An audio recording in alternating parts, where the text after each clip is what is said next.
In the words of Bradley Manning, "Yes, Your Honor, I wrote this statement in confinement."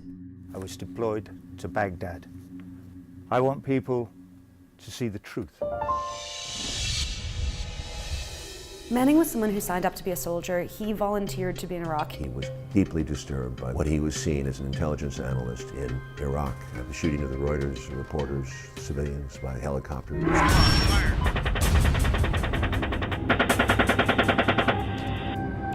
Oh yeah, look at those dead bastards. He leaked documents during the war, and they were enormously helpful for people on the outside to understand what the government was thinking about on the inside. If you join the armed forces, are you accepting on that day when you sign the paper and you join up that you will turn a blind eye to any war crime that you witness?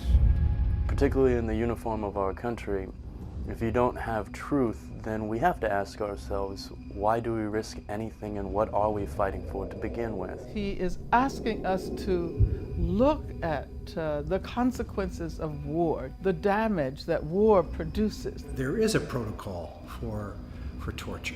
The Army reports listed some 60,000 civilians dead. Hillary Clinton was ordering State Department employees to spy on diplomats. He's a man who's done things that the mainstream media should have done a long time ago. He ignited this chain of social action. We saw very clearly the discrepancies between what we were being told and what was actually happening. He's a whistleblower, and the whole concept of whistleblower laws and whistleblower protections are you cannot get into trouble for reporting about illegal or improper activity. It's enshrined in our Constitution that an individual has the right to release information and disseminate information that makes the powers that be uncomfortable. It's an absurd charge to be charging him with giving aid and comfort to the enemy. The attempt is to shut down any free flow of information. They want to shut him up, lock him up. To take a risk and to take a stand, knowing that in all likelihood you will be persecuted, penalized, demonized, and punished for it,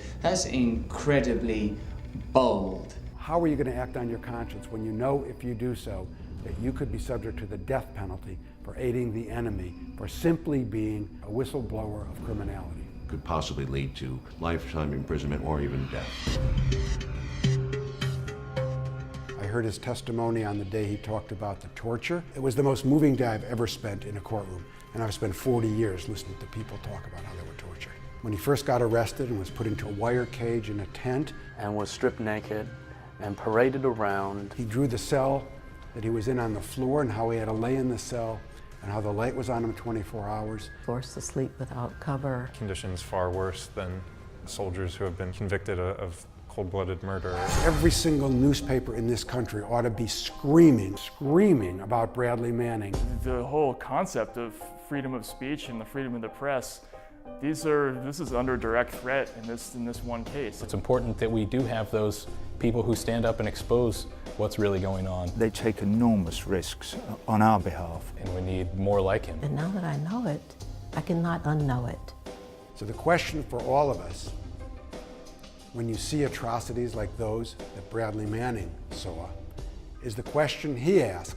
If you saw incredible things, Awful things, things that belonged in the public domain, And not on some servers. Stored in a dark room in Washington, D.C. What would you do? what would you do? What would you do? What would you do? I was Bradley Manning. I am Bradley Manning. I am Bradley Manning. I am Bradley Manning. I am Bradley Manning. Bradley Manning. Bradley Manning. Bradley Manning. I hope that we are all Bradley Manning. If it happens to him, it is happening to us. God knows what happens now. Hopefully, worldwide discussion. Debates. And reforms. I want people to see the truth. I want people to see the truth. I want people to see the truth, because without information, You cannot make informed decisions as a public.